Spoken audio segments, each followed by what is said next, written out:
broken man knows that he's broken. They know that they are broken. They know, but they can't help. That's why you don't deal with brokenness by just deciding to, okay, I'm not going to do this anymore. Sometimes I'm not going to do it again.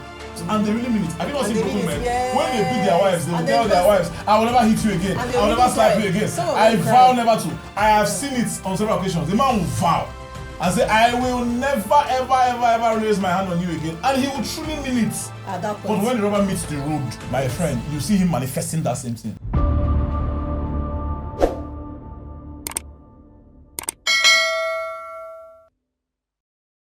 Hello, welcome to another super duper exciting, captivating, entertaining episode of the LHC Pod. And you know how we're doing it, Ray. We bring you the best of the best in the society. Like I'd always say, this is the Lighthouse Conversation, a podcast elevating, a podcast inspiring elevated living, where you can get the best of the information that you will need for living. And I'm not alone. My name is Emmanuel, and I do have with me Lola. Lola. Hi. How are you? Very well. And how's everything going? Good. Good to see you. Same here. What's going on? Nothing, no. Nothing. Except That's strange. That's a first. Except that inflation is increasing by the day, and there is a suggestion. So, I think a consultant has just told us that if you can give us 50% of your earnings every month, it will make life very easy for someone like me. What are you talking about? 50% of your earnings. Of who? Eh? Go and meet your pastor now. It's not my pastor. There should be equality everywhere. You can choose to say, okay, you know what? Emmanuel, you are being stressed. I'm going to go formal on you now, Mr. Emmanuel. I did not get that memo. Let me just give you 50% of my savings, life savings or earnings, and that will make a whole lot. So I don't need help too, Abby. They play. Your help comes from God. All right. Okay, so what do you have for us today? Today is a good day, as always, on Lighthouse Convos. Always interesting conversations. And today's case is no different. In fact, today's case, I've been waiting for this one. I've been waiting for this one. Okay. All right. We have our guest. And please introduce our guest, and then we can move on. Yes, exactly. So, ladies and gentlemen, our guest today, a special guest. Someone who is very well versed in the topic of today, which Emmanuel will tell us shortly. No. Come again. Okay. All right. So, ladies and gentlemen, I'd like to introduce Chijioke Moses. Yeah, put your hands together. Family life coach Yeah. who specializes in counseling, both for premarital couples and couples who are newlyweds. Premarital and newly-wedded couple between 1 to 5 years. Yeah. Yes. Those ones that can still say, So basically, Peter, you had better do this or else. Emmanuel, is there something you need to let off your chest? There's nothing I'm letting off my chest. But I think that the topic itself is exciting. Yes, but let's welcome our guest. Yes, though. We haven't. So welcome. Hi, Thank welcome you, to Emmanuel. Thank you. Handshake. Lola, Okay. Thank you. Thanks for coming. Thank you. Awesome to have you. Yeah, same here. Okay. Happy to be here with you guys. Thank you. We really appreciate you. I think that we initially we should have had this prior, and it just didn't work out. And today you are here.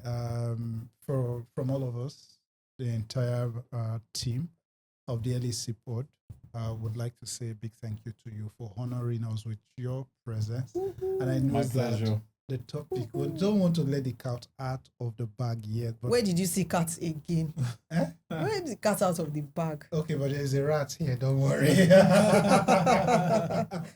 So it's an exciting topic, and as you can see, we're all excited in the studio already. And before we do that, Chijioke has been a friend for a very long time. And then we just felt like it would be nice to pick his brain on what he thinks on the topic we're going to be discussing today, and for him to break the topic down from a professional perspective into this. And I know that our listeners, viewers out there would have a whole lot to benefit from this topic. Absolutely. Thank you again one more time, Moses, for honoring us with your presence. We appreciate you. Now, let's go straight to the topic. What is the topic again? I do. From I do to I don't. Right?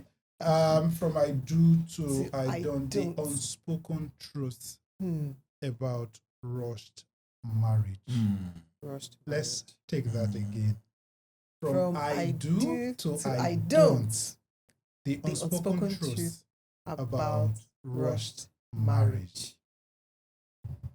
When we curated that topic, I looked at the key term or word that jumped at my face was rushed. And the question that bothers me is, why do people rush into marriage? I have a theory, but let's the professionals speak. Let me not scatter the issue. Yeah, let's hear your theory first, and then the professional can. That's the better way to go about it. It's mostly pressure, I think. Pressure. People are telling you, you're getting old, you need to settle down. Or even personally, maybe if it's a female, they will say, my biological clock is running. Or there could be other reasons like, my father's house is too stressful, let me leave these people. Or maybe or people just want freedom and say, see, my mom and dad, they're troubling me. So whatever, whatever it is. Or it could be love, you've seen the love of your life and you can't wait. And we're not talking about love. And sometimes you can also say, maybe it's infatuation. So, because sometimes somebody is just giving you 1-2 items and you just feel like, it's good that I just get married to this person, so he or she would take care, because taking care doesn't come from the man's side alone. Although if the item is a Lambo, if it's a Lambo, we're not talking about Lambo. Yes, I'm just on this episode, but let's not go there because there's a context to that. The truth is, why do people rush into marriage? Maybe we can hear from the expert in the house. All right. Okay, thank you very much. Thank you for having me, guys. I think you have actually said a lot already about why, especially here in this part of the world, Africa, Nigeria. Yes. One of the major reasons why people rush into marriage, the major reasons for that rush is, this thing called pressure.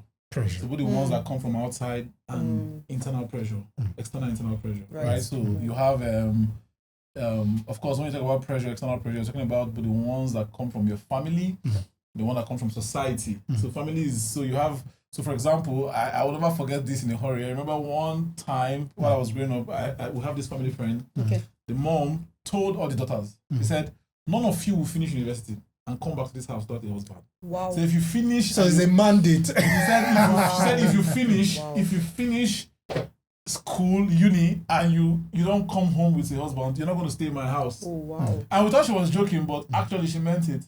So, and I think she has about 4 daughters. As I'm talking to you now, one of them, is in counseling with me. Oh, wow. Right? Yeah. Because she got married because of that pressure to the wrong person. And today she's having to go through counseling and all of that, and all that. So family pressure can, be a reason. And of course, societal pressure. So you have everybody around, people around, asking you when they're going to come. And eat your rice. Jollof rice. Eat your rice now. When I want to come and... The question is, don't they eat jollof in their... Don't you eat jollof in your house? So it has to be party jollof now, your own jollof. It has to be party jollof. And it has to be your own jollof because... It's not because they even care about you. Nope. It's just because they feel like, you are old enough to do this thing now, so get it done, right? Exactly. So that is also a reason. And then also self-inflicted pressure. So, and that's where you now allow those external pressures to... so sometimes what happens to most people, they allow the pressure from outside to influence them, and then they put themselves under pressure. And then you give yourself a particular timeline. I must get married at so and so age. I must do this at so and so age. And a lot of us, someone like me, I was like that. So while I was growing up, before I even got into uni, I already told myself I was going to get married at 27. So it was, it was the benchmark for me, and I was working towards it. But you know what happened was, I actually almost made it happen because I got into a relationship. Okay. But that relationship didn't work out. Oh, wow. Now, if I was if I was not a person that was desperate about, okay, this is my timeline, I must do it at this point, I would have made a very huge mistake. Wow. Yes, I would have, because the relationship wasn't meant to happen in the first place. Okay. But I was able to, just relax on that and just give myself some time to meet the right person and, of course, get married and live happily ever after. And that's what's happening right now. So, nice. Self-inflicted pressure, and that's the worst one, because, if the pressure is external, you can deal with it. You can, but when you are now the one putting pressure on yourself, telling yourself, I must, and most times it's with ladies. Most guys don't even want to. Guys are quick to exactly. Guys are not. Say they need to hammer first. They need to hammer first. So a guy does not have.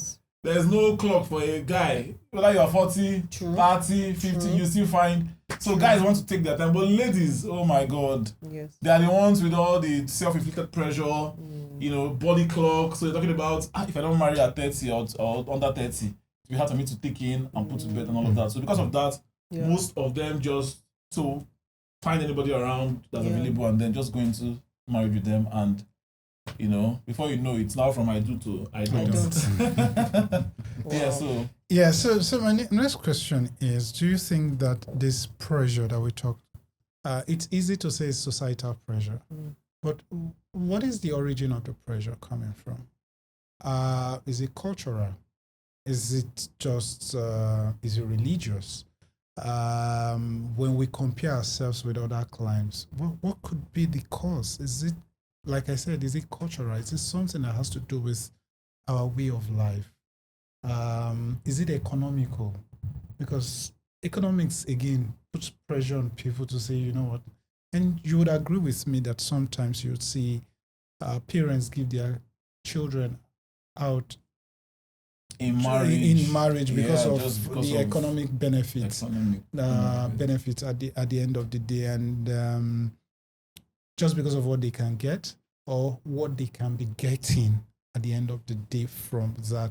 Others will look for the good to do in the society, and sometimes I've seen situations where parents try to push their daughters to the men who are well-to-do in the society and say, okay, go close, go close. And even the daughters too themselves will take advantage of that and then try. But maybe it's good that we have an expert here, because my question is that in itself bad, actually? To want to marry somebody rich? Yeah, I mean. No. To want to marry someone who is rich isn't bad. Yeah, it's if not. There is a connection. But being desperate to want to marry somebody who is rich because you think that you're going to have economic stability, it's bad. It is. To me, it is, because I always tell people, when I talk to young people, I tell them that marriage is not a poverty alleviation scheme. Tell them again. It is not. It is not a poverty alleviation. You don't get married because you want to escape poverty. It's not a strategy out of poverty. Wow. So if it's a strategy out of poverty for you, then come on, you're most likely going to make a very big mistake. But some of us want to relax and be taken care of. Yes, and there's nothing wrong with that. There's nothing wrong with wanting to marry a rich man. But the reason is, the question is why. But should you even... Do you understand? Okay. Yes, why? Yeah, wanting to marry a rich man is not wrong. There's nothing bad about it, because money is a defense, right? And it's a defense. And women love... one of the reasons why women get married is for security. And money is security. It is. Yeah. Just knowing that this guy has, some form of money somewhere, and this guy is rich, has something doing, is security for a lady. Sometimes it's just psychological security for her. Just knowing in her head that I have somebody that my kids are going to be well taken care of. Yeah. I'm not going to be the only one. Because even if she's a rich woman that has something doing, there's nothing wrong with her wanting to marry a man who is also doing well for himself. Exactly. You get what I'm saying? Because she wouldn't want to be the one carrying family pressure and all of that. So it's okay to want to marry somebody who is well to do. But if you don't have anything doing yourself, or you don't have a plan for your life, and when you think of your future and you think of financial security and financial stability, you only think of it in terms of the man you're going to get married to, then my friend, we need to lock you up somewhere. Terrible mindset. Yes, so and a lot of ladies are like that. They don't want. You ask her what her future is. She wants to be your She wants to be your guy's wife. Thank you, sir. That's the word. You want to be in Igbo. We call them Oriaku. You want to be Oriaku. You just want to stay and beating your guy's money. Wow. Okay. It doesn't work that way, right? So and just like Aremo said, Ima Aremo. That's what we call it. Yeah, it's one of the reasons too, economic reasons. But beyond even that, there's the cultural side to it. There's the religious side to it. Yes. Cultural because it's the culture. It's a culture in society. In a place like Nigeria, everybody has an opinion about marriage. Everybody believes that everybody should be married. Absolutely. That you must be married. In short, if you're a lady, for example, and you're doing well at every other thing in life, and you're not doing well at that one, you're not married. You're not doing well. Your life is not complete. Your life is not. There are still some things. This marriage, once you marry, now everything will come. I heard people say things like that. Once you marry, everything will be complete. See how well she's doing in this area. See how well she's doing in that area. It's just marriage that is remaining. Just marriage. Just that thing that is remaining. Once that one happens now, and of course, because of that, like I said, when you now own that pressure, and begins to now begin to inflict it on yourself. It now pushes you to. So I've met ladies. Of course, like I told you guys, I won't say pastor because of my pastoring responsibilities. Pastor. I've met ladies who come and say, Pastor, every other thing is fine, but this one, if this one does not happen this year, I have to marry this year. And then you be like, come on. So all these other things that God has done for you, you're going to just ignore them and focus on this one, the one that you don't have yet. And look at all the good things happening in your life. But the question is, must we all be married? Mustn't all be married. Even the Bible does not teach that we all have to be married. True. That's true. So where is this notion coming from? It's cultural, that's what I'm saying. It's so you see, when it comes to, so let's even talk about the relationship between religion and culture. All right. Culture has found its way, societal culture, sociological conditionings have found its way into the church, into religious houses, into the mosque, you get what I'm saying? So you find, that pressure is supposed to be from society, but the church has now owned it. Religions have now owned it. So that is true. They now project it on their people as well. So, but truth is that if you go through the Bible does not teach that everybody must be married. Jesus Christ was not married. Because most times Apostle Paul was not married. And several other people, scriptural prophets were not married. Yes, so who says... The reason why I was... Sorry, I'm not trying to cut your train of thought, but because, again, it now looks like, even in the pulpit, the preaching, the revival, the crusades, and everything, the prophecies, sometimes direct, are dwelling on marriage and everything, and then you have people who will be. I'm not antagonizing. Of course, there's nothing wrong with that. Yeah. But I'm basically saying, why are we focusing on this? Why can't we tell people to take it easy, play calm, live your life to the fullest as much as you can, and everything will be in place. And if things don't go the way you want it, that could be fine. But just enjoy your living. Be okay in yourself. Because truth is that I always tell people when I do counseling, especially in church, I tell them, I say, see, I will not advise somebody, a guy, to marry a lady who is under pressure to get married. Makes sense. Yeah. Makes if the lady is under pressure, pressure that she must. Whenever I see a lady who is desperate for marriage, I don't recommend men to her. Because she's because she's an accident with it, she's a risk. She might just be giving you all the good vibes, acting out, acting like she's just so that she can get because at that point you're not ready. Number two is that person will most likely even make a lot of mistakes in whatever it is, the processes leading to that marriage. You understand? Yeah, because you are under pressure, you will even end up losing yourself most times because you want to impress somebody, just so he can take you to the altar. So you will lose yourself.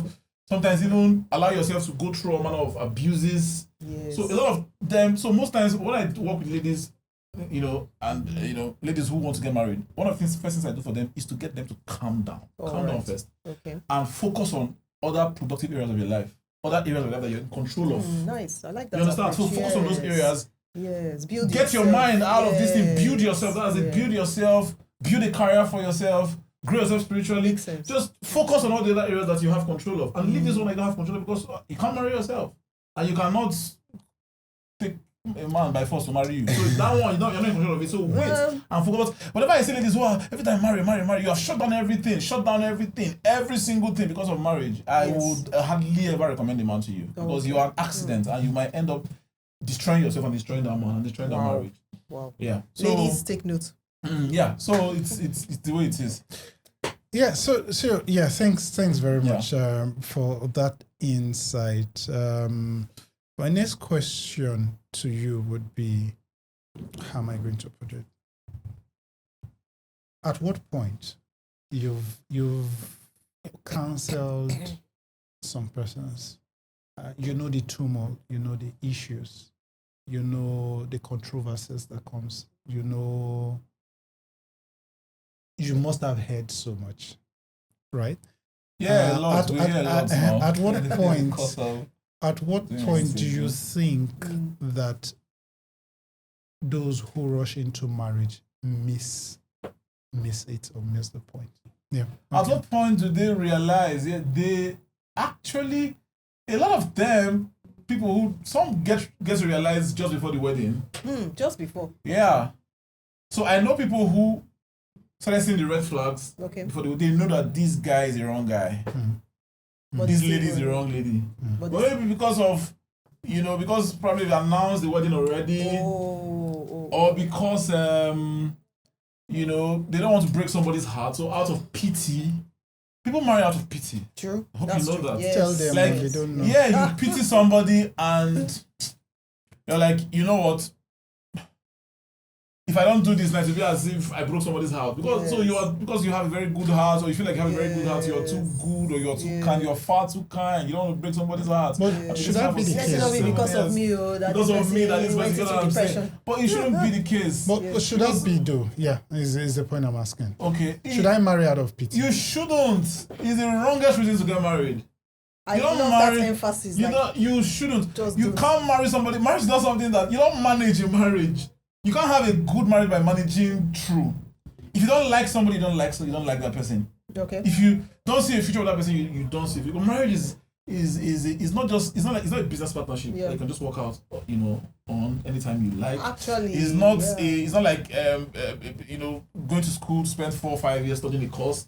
It's a lifetime project with somebody.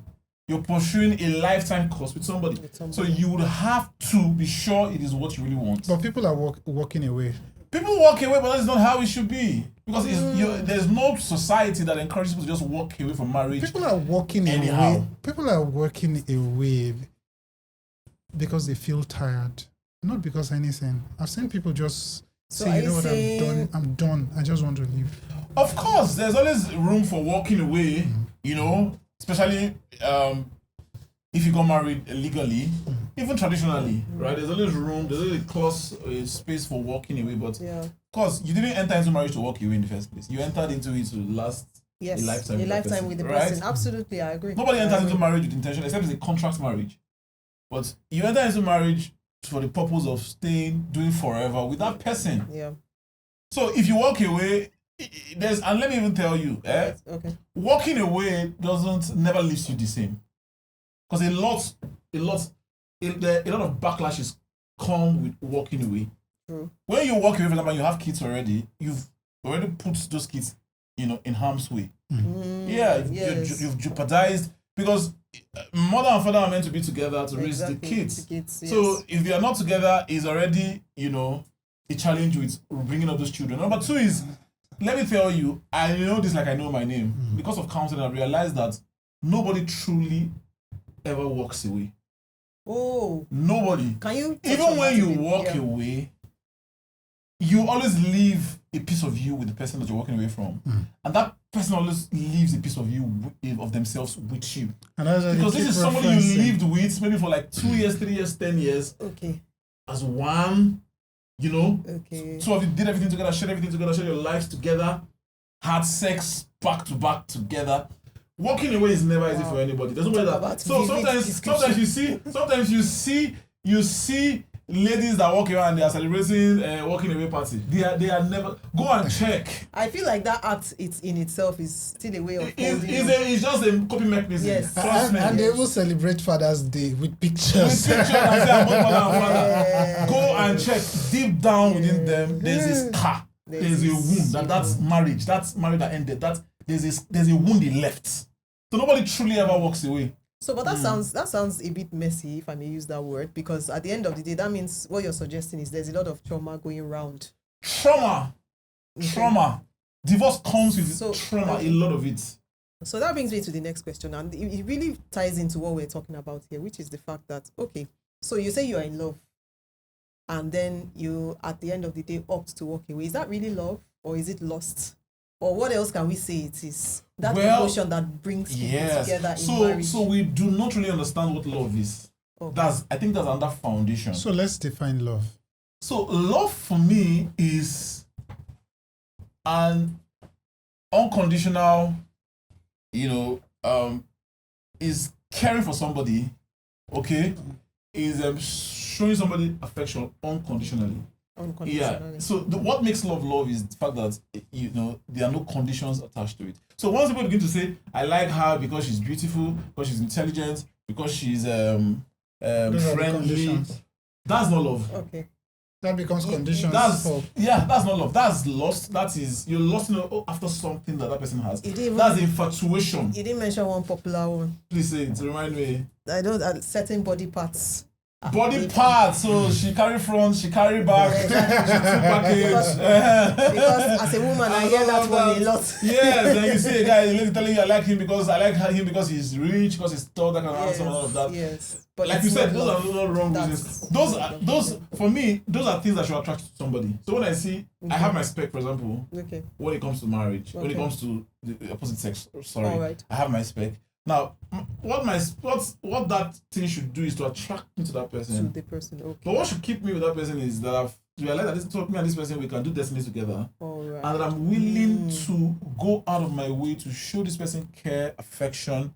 Even when all those things I saw are no longer there. So if the smartness, maybe one day something happens to her mind and the whole thing I'll still love her. Still care about her. Even all the features I saw, maybe the money I saw is, that he had is no longer there. I'll still care about him. Do you get what I'm saying? Right. That's love. So back to your question. So the challenge is most of us, we go into this thing for the wrong reasons.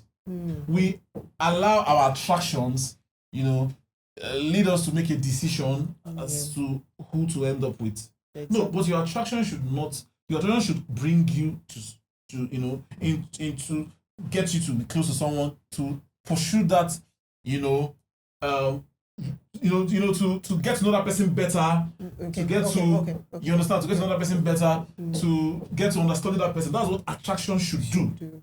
Nobody should get married to somebody just because they're attracted to them.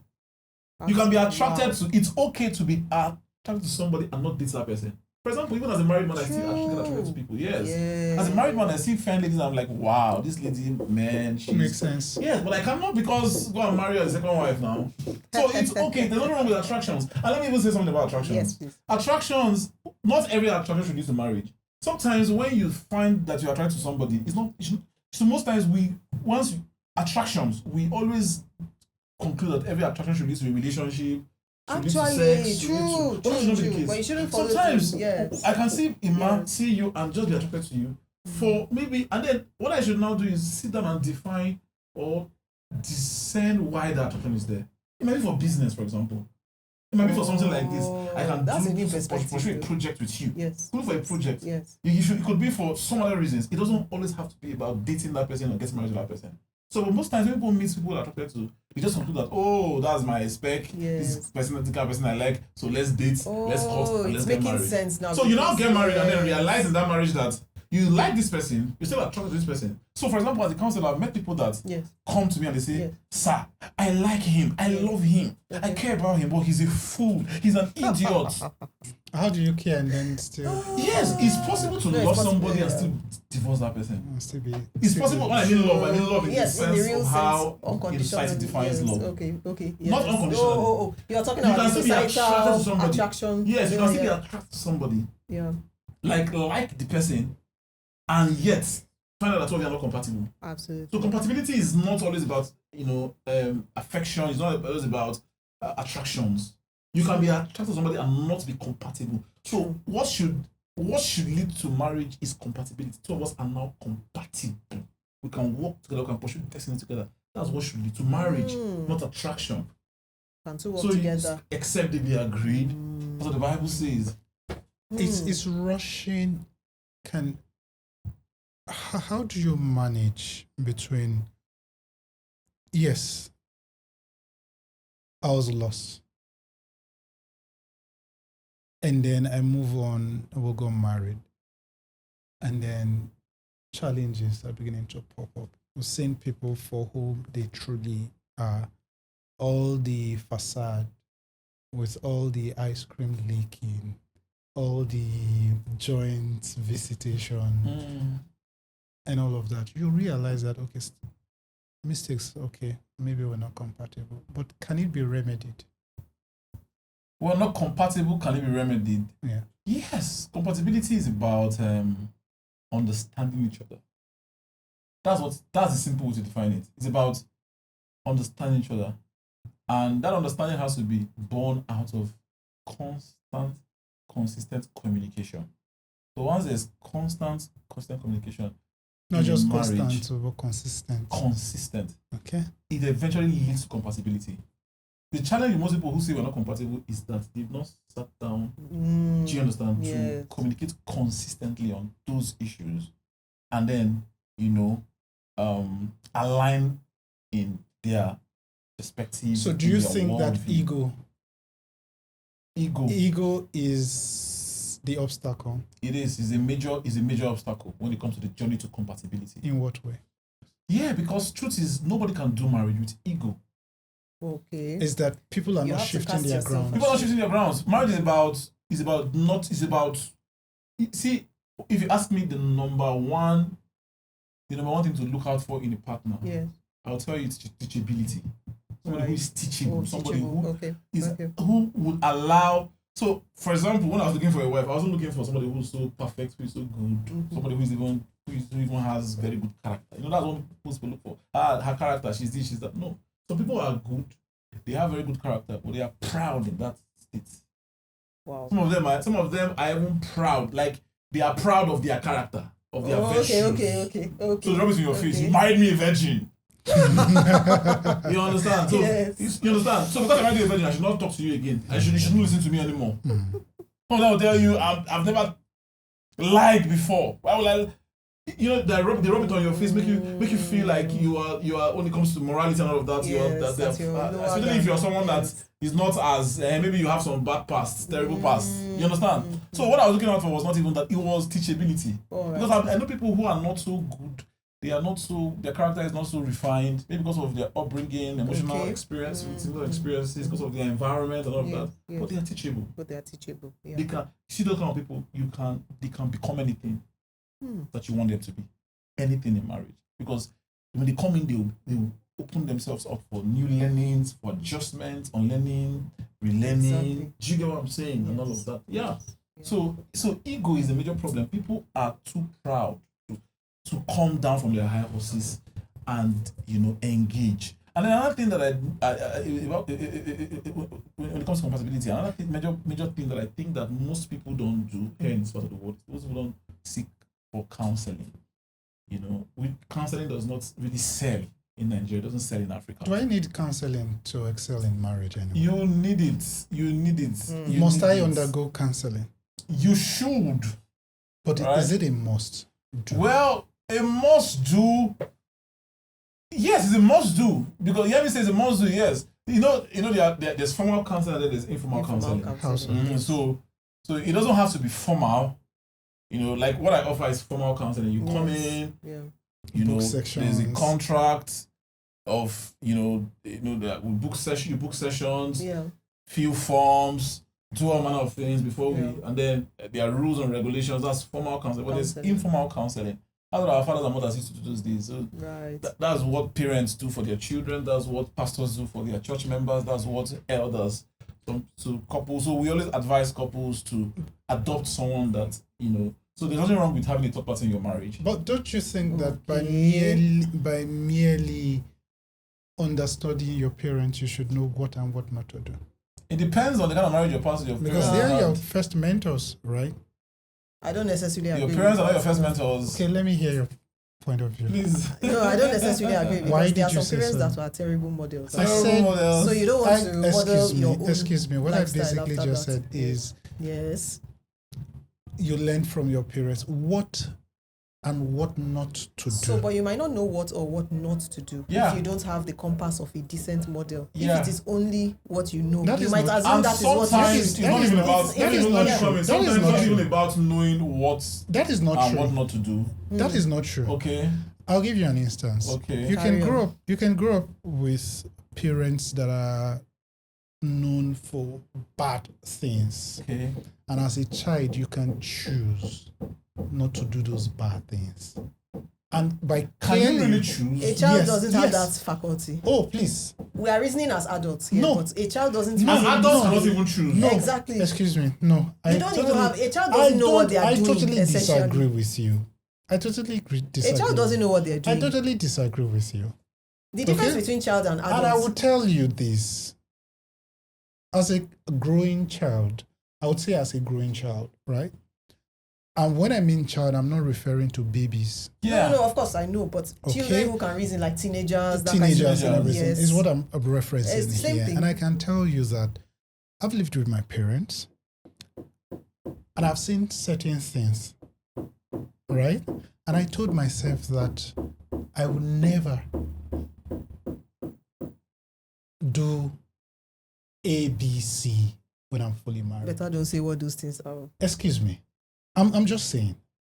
And that decision was even my early teenage years, which is, and the reason why I'm saying it is as a developing or growing child, that already understands the do's, the evil and good, can easily tell.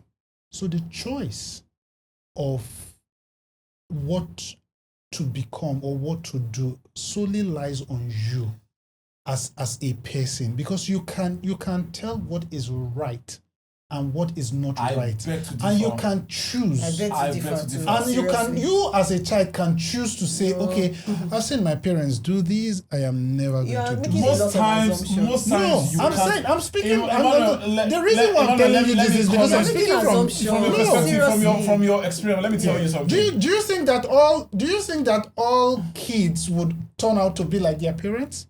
Let me tell you. Let me cut in. Okay. Alright. Okay. If you study psychology, the psychology of raising children, of development, mind development, you realize that people will most likely not behave, differently from how they were brought up, Absolutely. the environments they grew up in, It's a major and influence. their significant emotional experiences. Yeah, it's a major No, influence. sorry, I'm going somewhere when I just Okay. listen. Yeah, People I'm with you. will most likely not. So, Yeah. just like they say, an apple will most likely not Doesn't fall far from the the tree. Exactly. Let me tell you. That saying came from somewhere. Let me tell you. Yeah. I'm saying this from experience, not just my experience, but many people's experiences, because this Okay. of course, is something I do. I meet people, I study people, I observe people, and I know this for free. Okay. That's why I always tell people, when I Okay. counsel ladies, I tell people, or guys, I tell people, if you want to know who somebody is, Study go to the their person's background. house, go to their family, check, see what happens there. Now, I'm not saying that people will always manifest, Yes. what the family manifest. I'm not saying that they will always, but they will most likely Yes. always manifest. Like the chances the are chances higher. are very Yes. high that they will. Rather than not. So you can meet a lady today and a guy or a lady who came from a broken home, was in a family and all of that. But see, every experience you go through in your family leaves a certain impression, leaves a scar. Absolutely. It leaves something inside of you, leaves a deposit in you. Yeah. And and so growing up, you might be like, see what my parents did is not right. This one is right, this one is not right. You know what is good and what is bad. But then, do you have the ability? Do you have the capacity to do what is right? What is right? That's the question. That's exactly.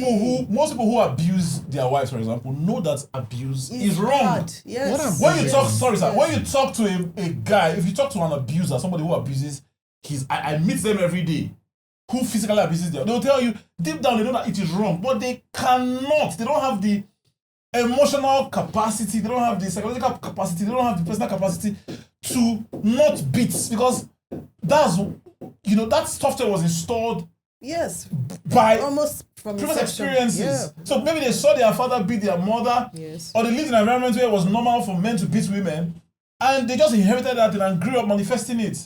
So that's why we encourage you, because let me tell you, in counseling, we don't just tell you what to do. We guide you into doing it, because what we realize, that's why counseling is not, most people think that counseling is where people come to be told what to do. No, in counseling, we don't tell you what to do. Yes, it's just a marriage counselor who tells you what to do is not a counselor. A counselor is somebody that guides you. So there are templates, there are questions that we ask. It's like when you go to a hospital, for example, right? A doctor will not just see you and start treating you. He'll diagnose you first. So we do diagnosis. Exactly. We'll find out what are you doing wrong and why do you act the way you do. Exactly. So we'll drill down to your past. So sometimes you meet a guy who abuses his wife, and the reason why he does that is not because he doesn't know that he's wrong. So if you start telling him, okay, what you're doing is wrong, stop beating your wife, doing this, that's not sense. He will go back and do it again tomorrow. So what we do is we look at you, find out why you do, we'll drill back to your past. Yes. Look at you, because that behavior was learned from somewhere. You picked it up from somewhere. Something happened. You're wounded. That's why you unleash your anger and your annoyance on your spouse. There's a wound inside. So that wound, where did it come from? So we diagnose, find out. Sometimes we realize that it's maybe the family that you came from, or maybe the experiences you went through while growing up, or something that happened to you. Maybe life was just very difficult for you, and then you're now a wounded, broken man, and then you're not taking out everything on your wife. So what we now do for you is that before we start talking about your marriage, we deal with you first. We do therapy for you. Okay, so we do emotional healing for you. Because if you are healed, you will not manifest that behavior. Okay, so to my point is, again, I disagree. That people cannot choose. That if you tell me that because I grew up from a broken home, for example, that I cannot choose to not tread that path, then I don't agree. No, but Emmanuel, he's not saying it's an absolute too. I am not. He said the chances are higher. The chances are higher. So for example, like what I'm saying is, if I have a daughter that wants to get married tomorrow, and he brings a man home, and then I look at the man's family, and I realize that the man's father used to abuse his mother, I will not just allow it to slide that way. I will look into that guy's life. I will send that guy for therapy. That's what I'll do. Go for therapy, go. Because due to that, you don't even know what you can do most times until you find out that situation. The guy may even tell you that I can't beat a woman. And he will be speaking truthfully. But when he enters marriage, you now realize that all the things you never thought you could manifest, you start manifesting them. Why? Because if you know how the human mind works, this thing is psychology. The thing just leaves that thing in you. And then you know, when you can't control your emotions anymore, because the reason why you're saying you can't beat your wife now is because you are still, two of you are still... You've not been tested. Two of you are still having good times together. When she now pushes you to the wall, to an extreme, that's one you see yourself manifesting what your father manifested. That's one point. But you also have a situation where the parents, let's flip it. Parents are very nice, cool-headed, never had issues. And the kids are just something else. Why? Because they just the direct opposite of their parents at the end. That's why I said three things. Okay. I said upbringing. Three things that influences a child, the growth of anybody. Okay. Number one is upbringing. So that's why number two is association. Environment. Which is association. So environment is not just association. Environment is but where you live. Context. The place is context. But kind of physical context. Again, let's come back. Otherwise, if I say that you grew up with your parents and you choose not to do certain things that they ought to, that you see them growing up, don't you think that the environment also has influence on them to change or not act this? That is what I'm saying. I'm saying that these three things come together. So when you see somebody who came from an abusive home, and the person grew up to be a fine gentleman that loves his wife, there was something Exactly. There was something. There was that intercepted that person's, growth process. There was something that influenced that person at some point. So sometimes, for some of us, for example, we came into church. You understand? We got involved in getting to a new environment, maybe church, and started meeting. We started seeing model couples, that they're not like, okay, so I came from a home that but this is my new family, see this new family, church family. There are model couples everywhere. They are, see my pastor, see the church members, see couples who are doing very thriving in their marriages. So that new exposure just has a way. So every time you see somebody who comes from a toxic family that is not manifesting that same level of toxicity, there was something that influenced that person along the way. So the person nobody grows up in a toxic environment. So the point is the person. So the point is the person chose not to toe the line of their parents because of a new exposure. Okay, you can't just choose something else. Nobody becomes anything by choice. We all become things by influences. So if I may come in here, there is Newton's first law of motion. It says if something is in motion, it stays in motion, or it stays stationary until something acts on it. So if you feel, okay, it's an upbringing issue and the person is going in a certain direction and changes, for example, you grew up in a toxic environment and you change, something has made sure of that. That's all change. You know. If you grew up in a toxic home, all you know is toxicity. That's what you manifest. It is not a conscious thing. It's garbage in, garbage out. It is not an automatic thing that the person may decide not to be toxic. Okay. Because it's definitely an nobody influence. chooses to be toxic. Nobody chooses. And people who are toxic, people they know that they are toxic. They know a toxic man knows that he's toxic. What's it called? A broken man knows that he's broken. They know that they are broken. Yes, they know, but they can't help. That's why you don't deal with brokenness by just deciding to I'm not going to do this anymore. Sometimes you say I'm not going to do it again. And they really mean it. Have you not seen broken men? When they beat their wives, they will tell their wives, I will never hit you again. I will never slap you again. I vow never to. I have seen it on several occasions. The man will vow and say, I will never, ever raise my hand on you again. And he will truly mean it. At that point. But when the rubber meets the road, my friend, you see him manifesting that same thing. Again. You see the man manifesting that same thing again. Let's go on a short break and we will be back.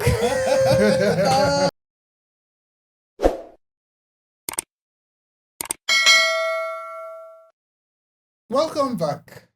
If you've just joined us, we have a super amazing guest in our midst. Yes. Moses Chijioke. Yes. A counselor? Family life coach.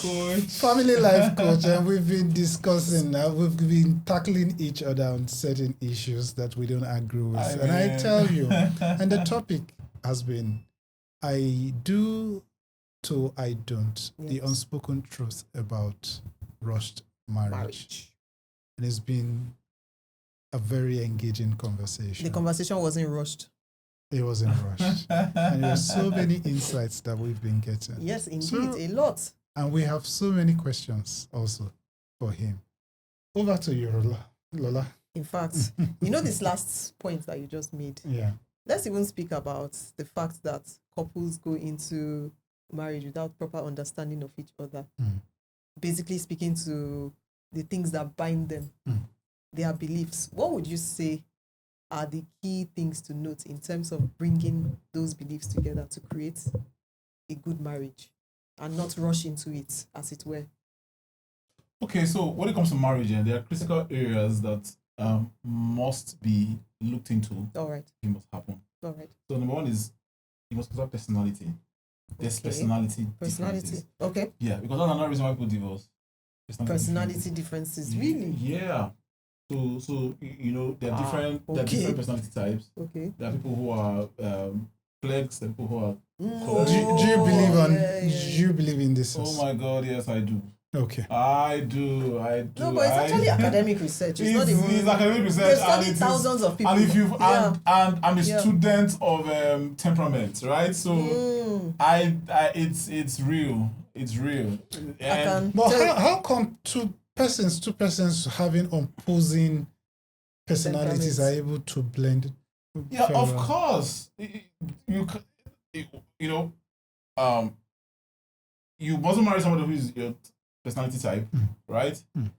Once you understand, marriage is about understanding your spouse. It's about knowing who you're getting married to. Yes. So if I know that, for example, so I can't be a baddie. So, for example, you see a man that marries somebody who is a fleck, for example. A man marries a fleck, for example. Yes. And then flecks are very laid back. Yeah, they're always very back. So you see, every time you always relax. Every time you're done, you don't know how they trained you. And fleck will tell you, it's not that deep. It's not that deep. Because, so the reason why you keep having issues with that person is because you don't understand that person. You thought you were marrying. You didn't check to know, okay, who is this person I'm getting married to? Exactly. She's a laid back person, no? She's going to need a lot of... And of course, there's a way to get flex to get results. It's going to drag your battery. There are so many flex. Run your battery. So many flex. But the chances are that they will run your battery down. They will run your battery down if you don't know how to. How do you get them? Come to class, so we teach you that. I love doing class, right?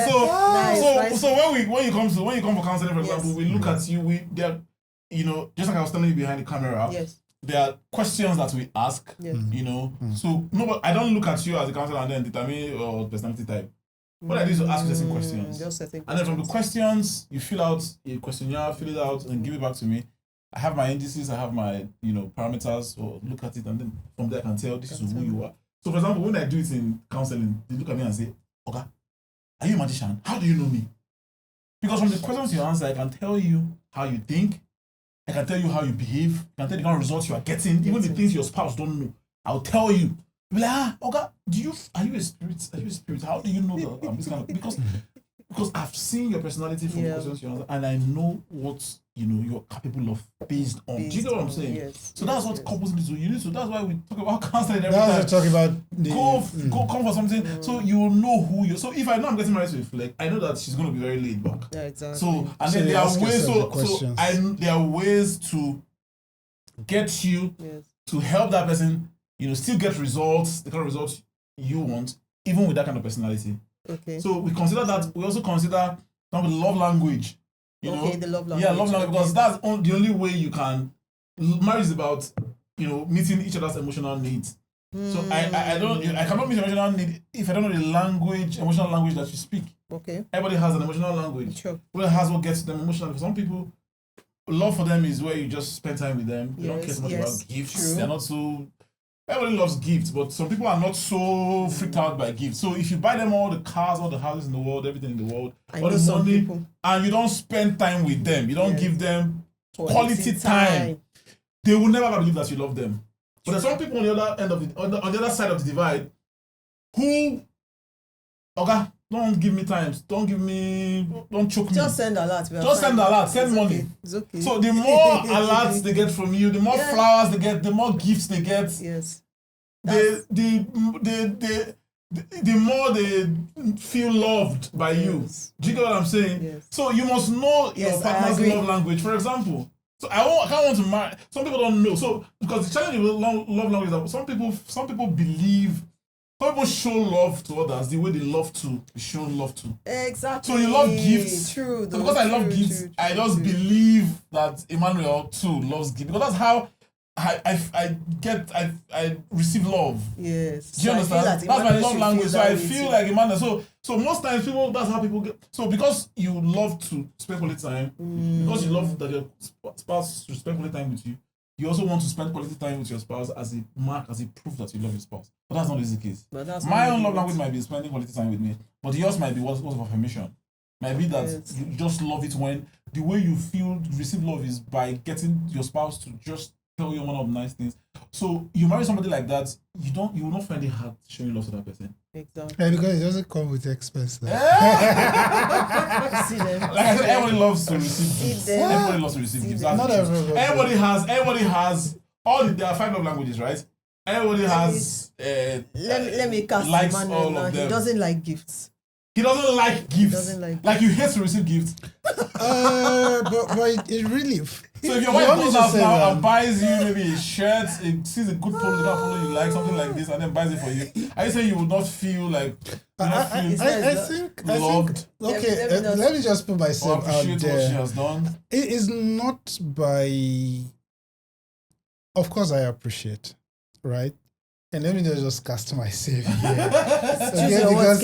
Because again, I've had very recently, and this is about a few weeks ago, when my wife got something, a gift to me.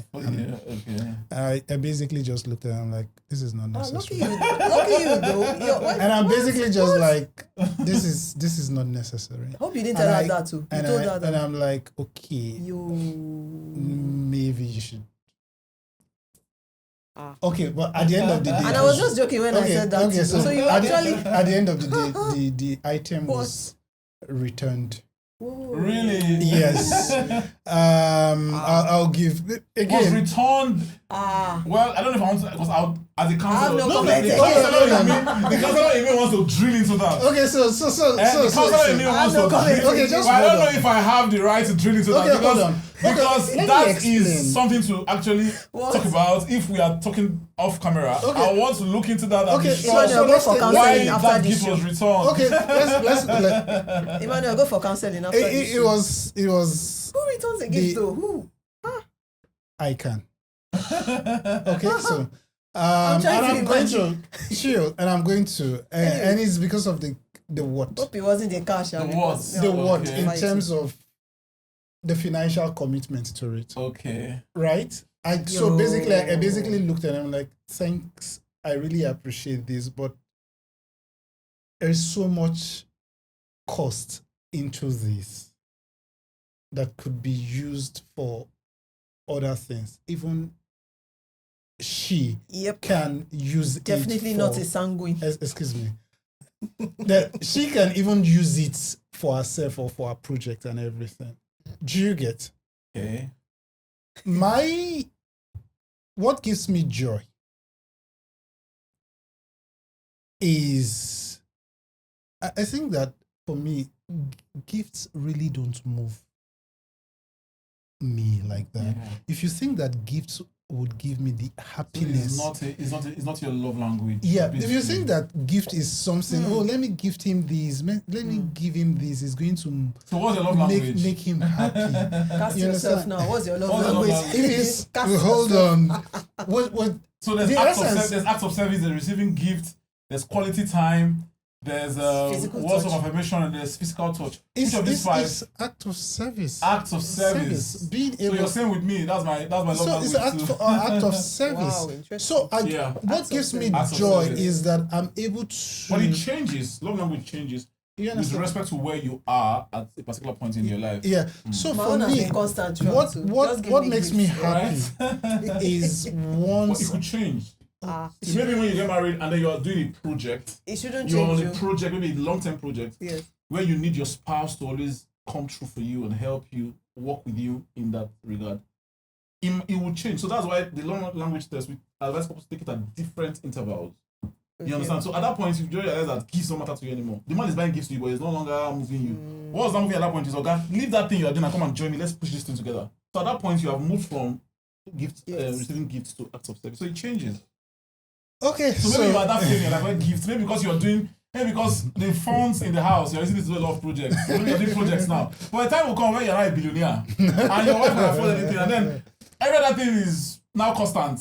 You don't want to sit down and be collecting gifts. So you want her to just come on and tell you, babe, I've got 2 tickets for us to travel to the Maldives and have fun. That kind of thing you want to be hearing from your wife at that point. So it changes with respect to what you are. So for example, now the reason why my love language for now is acts of service is because I'm currently at the phase of my life where I and my wife are trying to pursue a lot of things, a lot of things are trying to build together. So the only way she can show me now that she's with me is when she comes to me with ideas, things we can do together, when she works together with me. Gifts don't really matter to me now. Because those ones, words of affirmation, tell me sweet words, but madam, that's not the major thing. Is let's pursue things together. So but a time will come where I might evolve from that. But that's an interesting concept. I didn't know that it could actually change. It changes, yes. We have seen it change. So life is not about gifts. It's not about gifts. Life is not about gifts as well. No, but we do appreciate when the gifts come and everything. But you don't have to. So for Emmanuel, his love language is act of service. Acts of service. For some, it's physical touch, but that's majorly for ladies. Guys, physical touch. Definitely not physical touch. For ladies, majorly, a lot of ladies, physical touch. But there are some that now love it when. So you see, for example, let's go back to what I was talking about. You marry a lady that loves PDA, public display of affection. When we're in public, hold my hands, put your hand around my neck, give me a peck, hug me when you see me in public. Now, her love language is physical touch. For you as a man, you don't. Physical touch is the least, because what we do when we do language tests is we show you the order. So of the 5, which one is your primary, your secondary, which one? So I've seen situations where a woman's primary love language, the least primary love language is physical touch, but the least for the man is physical touch. So it's like that man has to do a lot of work because for him to climb the ladder, physical touch is not anything. So he has to be intentional about always. So this thing is important. Actually. Yes, always when you're in public, you have to remind yourself that this woman loves this thing. Yeah. Once she's in public, she wants just put your hand around her waist and she'll be fine. Exactly. She'll be just okay. So you're saying, to your point, those things that don't come naturally to you, but you have to learn them because that's learn what your them, especially if your spouse. So we do recommendations when we're done assessing love language. We now recommend. Yes. Okay, you are very low in receiving gifts. You don't love gifts like a man now. If your wife's love language is receiving gifts, you see that's the problem already. If she's because you don't care about receiving gifts, you might not really care. No, that's not true. That's not true. No, I'm just saying that it's a possibility. Yeah, but that's not really true because if you want gift, of course, I'll get the gift and give to you. But receiving it is not. It is not. Let's get it straight. Okay. We're discussing. It's not, and it has nothing to do with me personally. What I'm basically just saying is, if you want gift, I know what she wants, and I'll provide. I will do that. You understand? But what brought the issue is that whether I receive gifts and everything. I'm like, gift really does not really matter. It doesn't move. It's not your love language. It doesn't move. So if it doesn't, because at the end of the day, because at the end of the day, at the end of the day, you spend so much on that item, and for me, it's neither here nor there. Buy something for my car that went bad with it. You're talking about giving me gifts. So it's neither here. It's neither here nor there. Okay. So what you get the drift, right? And everything. So let's begin to bring. So let's not dwell too much on. Yeah. Let's come back. Let's come back. We're talking about rushed marriage. How people say I do and then they end up saying I don't. What's this unspoken truth in all of this? What is the emotional? We talked about culture as a contributing factor. Are there other things that the culture is contributing to all of this, or peer pressure at some point, everything that is leading people to constantly want to rush into that marriage? Come on. Yeah. Because for me, I expect that is a no-brainer that people should take their time to make these decisions. Take your time. So the thing is that people rush. And for me, rushing is not even about how much time you spend dating. Let me even establish that.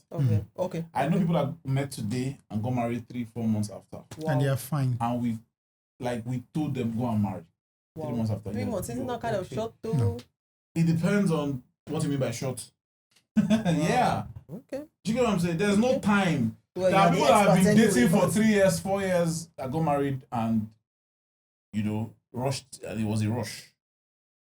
After 3 years of dating. Okay. Because what determines if you rush into marriage or not is what you did during dating and courtship.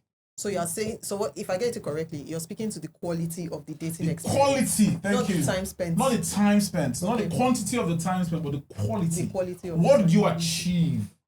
Do you understand? What were the conversations? So I know people that have been cutting for a whole year. And they don't even know each other. Whole year just hanging out, eating in Kobe, licking ice cream and shawarma, discussing a lot of nonsense. Why shawarma now? The highest stuff they had was about how many kids are we going to have. Where are you taking me to next week? We have to. All they kept talking about in the country was, where are you taking me to?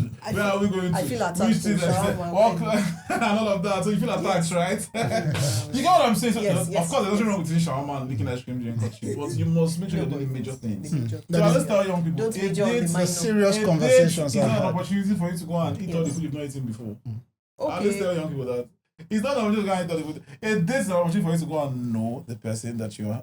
So somebody's asking you, and the person says, let's go out on a date. Yes. And then you go, and then you're like, dates, best restaurant in the world. We are going to, where is it called? Nice, cozy Sheraton. Or you're going to and then you go there, you eat places. All the things, take all the pictures, and then you go home. And then, oh, you're such a nice guy, spent on me. Then next thing you say yes, you say yes to him. You say yes to someone you don't know. And tomorrow the person is no longer in the course of the courtship, all you kept doing with the guy was hanging out, gallivanting around. And then of course, apart from talking about the kids, the number of kids you're going to give birth to, the other question you had was the kind of wedding you want to have. My wedding gown, I want to have my wedding, destination wedding, this one wedding, that one wedding, and now you're married. And then the person that you're married to is now a total stranger to you. Total stranger to you. So there are things that you must be. That's why, of course, I do premaritals too. So there, when we work with young people or single people, I'm a young man, so I keep talking about single people and young people. Single people, when we work with single, we tell them what kind of things they should be doing during courtship. Please list it.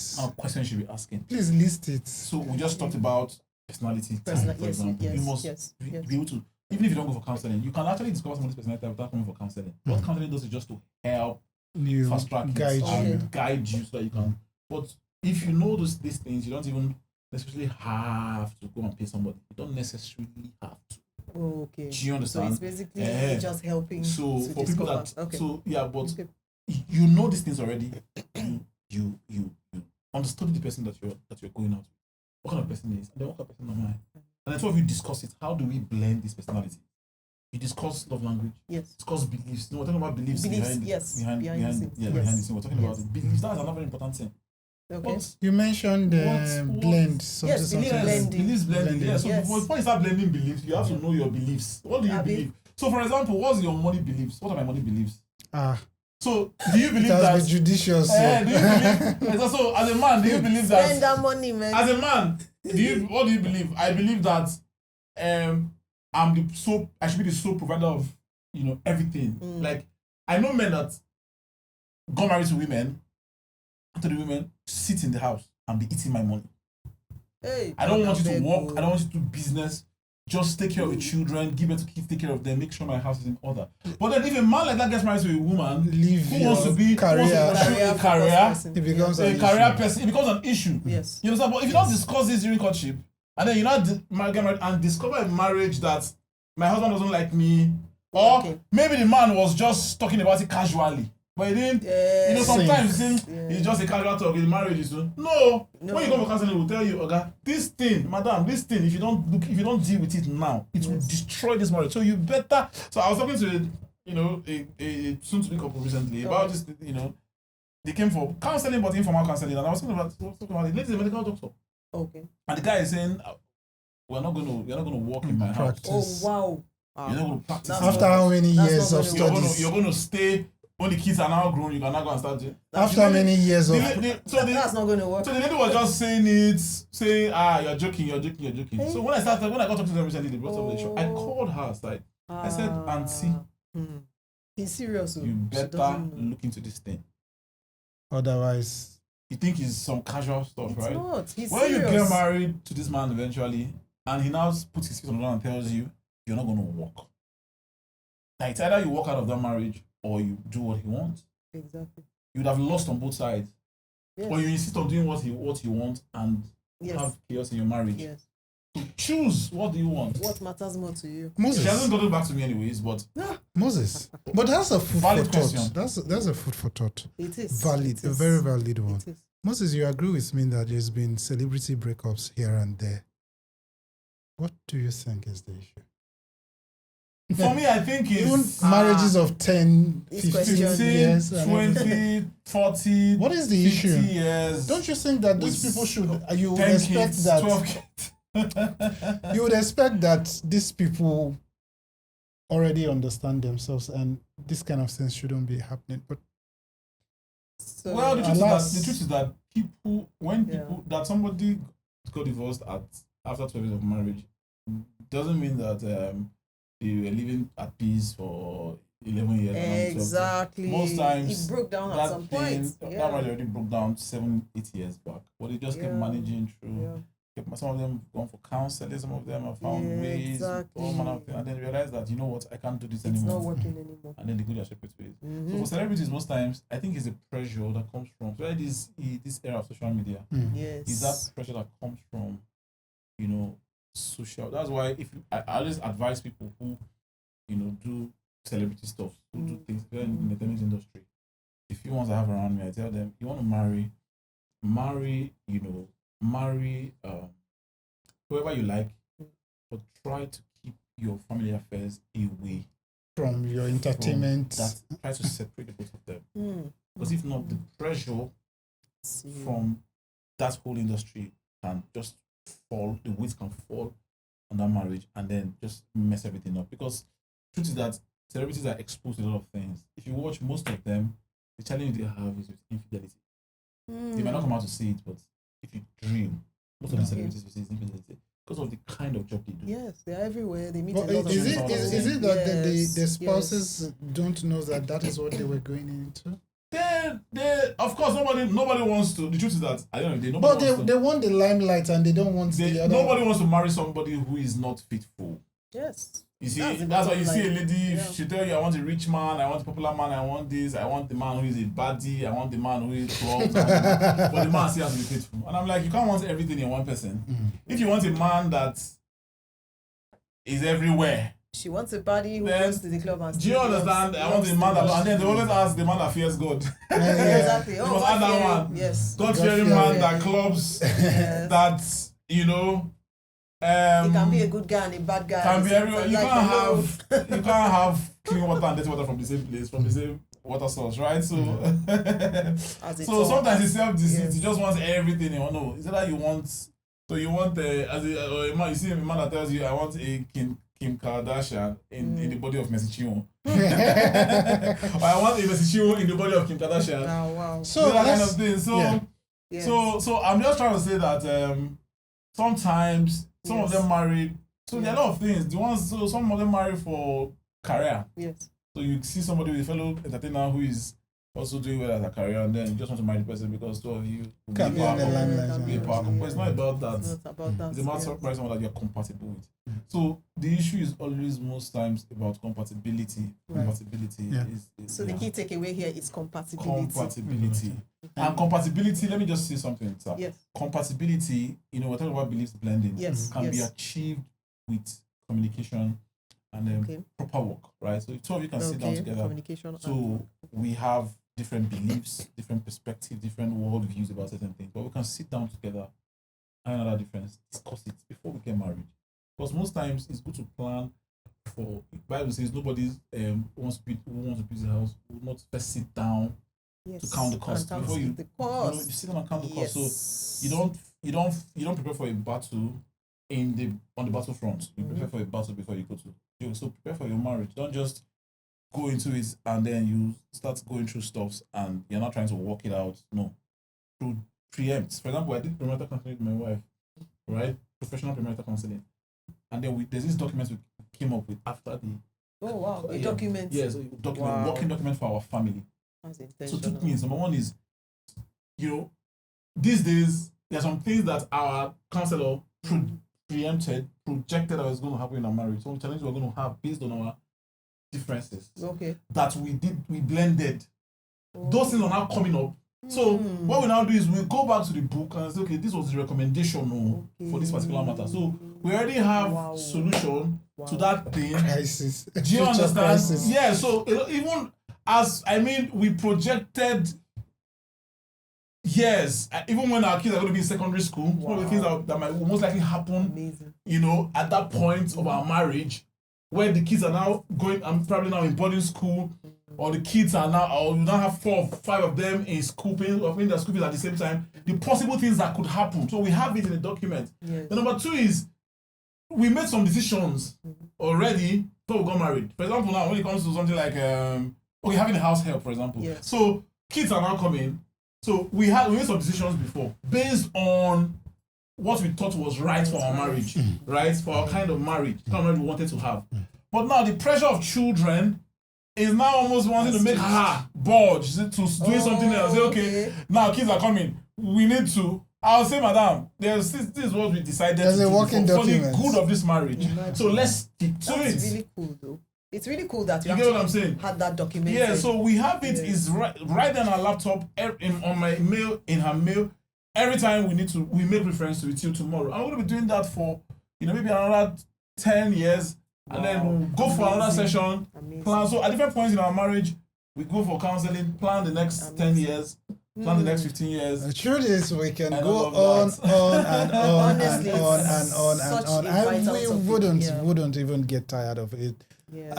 Thank you very much, Moses, for honoring us with your presence. Thank you for coming. I believe that the section or this particular episode was the most unscripted session so far. We even got to cast you too. And it's wonderful. Yes. It's more of a conversation. It's more of interaction and everything. And in doing that, there's so much fire that you came in with, and then you're able to enlighten us in all of this. I don't have a working document. I don't have a working document. You can come for one, right? But I think that my instincts are big enough to know what to do and what not to do. But for those who really need this kind of conversation, Moses is here and is everywhere, and you can get in touch with him. If you're watching, both those who are watching from US, I know we do have listeners and viewers from US, South Africa, and everything. Yeah, we do online counseling. Most of the counseling we do is we do it virtually. But I don't even do physical counseling anymore because it takes a lot of resources to pull it off. When they come, there has to be lights, there has to be ventilation, there has to be. But when it's virtual, you give them refreshments. You give them refreshments, and then you have to probably drive. The cost of fuel in Nigeria, and I'll drive to meet them at a place. So I prefer virtual. So we do it. I have clients in the UK, the US, Australia. Yeah, nice one. Thank you very much for this. I think that the viewers have been able to learn one or two things from this particular episode. It is the reason why we are here as the Lighthouse Convos. Thank you, everyone. If you've watched to this point, subscribe. Don't keep this good news to yourself. Always share. Always share these videos with your loved ones, because there is one or two things that they can easily pick away from this. And not just watch, don't just comment, don't just comment, also subscribe. Just before we leave, would say, Moses, you can share your handle just in case people want to get in touch with you. Yes. Okay, so at Chijioke Moses, spell your Chijioke. CHIJIOKE. On Facebook, on Instagram, on TikTok. Yeah. We're on TikTok. Okay. Okay. So there's this video I do daily on TikTok. It's called Love and Light. Okay, just 1 minute of tips like we've been sharing here. Relationship or marriage tips, parenting tips. Yeah, just do it for 1 minute. I do it every day. Wow. Every single day. I have videos that go out. So, All right. Thank that you. is it from all of us here in the studio. Big ups to the men behind the cameras, the women behind the lights, and the sound man who is always ensuring that you hear our voice. A big thank you to everyone. Yes. From all of us in the studio, would say a big thank you, and bye. For now. Bye. That's great.